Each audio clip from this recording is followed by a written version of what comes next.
Hello guys, ಆರ್ಸಿಬಿಯ ಮುಂದಿನ ಪಂದ್ಯ KKR ವಿರುದ್ಧ ನಾಳೆ ಎಂ ಚಿನ್ನಸ್ವಾಮಿ ಅಂಗಳದಲ್ಲಿ ನಡೀತಾ ಇದೆ.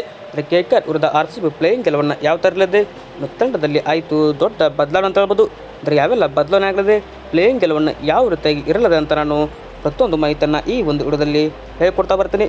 ಅದಕ್ಕಿಂತ ಮುಂಚೆ ನೀವೇನಾದರೂ ಇನ್ನೂ ನಮ್ಮ ಚಾನಲ್ಗೆ ಸಬ್ಸ್ಕ್ರೈಬ್ ಆಗದೆ ನೋಡ್ತಾ ಇದ್ದೀರಾ, ದಯವಿಟ್ಟು ಸಬ್ಸ್ಕ್ರೈಬ್ ಆಗಿ. ಹಾಗೆ ವಿಡಿಯೋ ಇಷ್ಟ ಆದರೆ ವಿಡಿಯೋಗೆ ಒಂದು ಲೈಕ್ ಮಾಡಿ.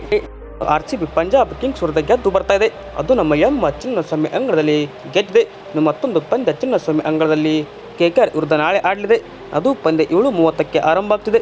ಇನ್ನು ಪ್ರಬಲ್ ಪ್ಲೇಯಿಂಗ್ ಗೆಲುವು ನೋಡೋದಾದರೆ ಎದುರಂತೆ ವಿರಾಟ್ ಕೊಹ್ಲಿ ಮತ್ತು ಪಾಪ್ ಡು ಪ್ಲೆಸಿಸ್ ಓಪನ್ ಆಗಿ ಕಣಕ್ಕಿಳಿದರೆ, ಇನ್ನು ರಜತ್ ಪಾಟಿದಾರ್ 3ನೇ ಕ್ರಮಾಂಕದಲ್ಲಿ, 4ನೇ ಕ್ರಮಾಂಕದಲ್ಲಿ ಗ್ಲೆನ್ ಮ್ಯಾಕ್ಸ್ವೆಲ್, ಇನ್ನು 5ನೇ ಕ್ರಮಾಂಕದಲ್ಲಿ ಕ್ಯಾಮರನ್ ಗ್ರೀನ್ ಇರಿದ್ದಾರೆ. ಇನ್ನು 6ನೇ ಕ್ರಮಾಂಕದಲ್ಲಿ ಏನಪ್ಪ ಅಂದರೆ ಅನುಜ್ ರಾವತ್ ಇರಲಿದ್ದಾರೆ. 7ನೇ ಕ್ರಮಾಂಕದಲ್ಲಿ ದಿನೇಶ್ ಕಾರ್ತಿಕ್ ಇದ್ದರೆ, 8ನೇ ಕ್ರಮಾಂಕದಲ್ಲಿ ಈಗ ನೋಡ್ಬೋದು ನಮ್ಮ ಎಂದಿನಂತೆ ಮಹಿಪಾಲ್ ಉಮ್ರಾ ಅವರು ಬರುವ ಸಾಧ್ಯತೆ ಇದೆ.